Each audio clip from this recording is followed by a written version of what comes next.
திராகனின் ரகசியம். ஒரு நாள் மாயக்காடு மத்தியில் சிறிய திராகன் அரண் பிறந்தான். அவன் மற்ற திராகன்களைப் போல தீயை ஓத மாட்டான். ஆனால் அவனின் சிறகுகளில் ஒளி பிரகாசித்தது.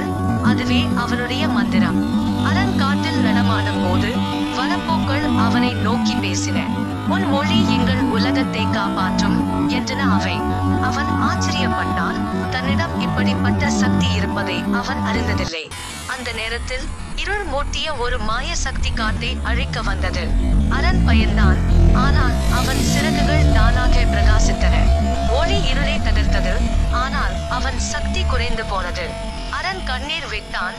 அவரின் கண்ணீரே ஒரு ஒளி குமிழியாக மாறி வானத்தை ஒளிரச் செய்தது.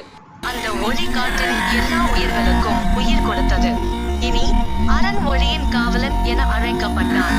அவன் சிறகுகள் மீண்டும் பிரகாசித்தன. ஆனால் இப்போது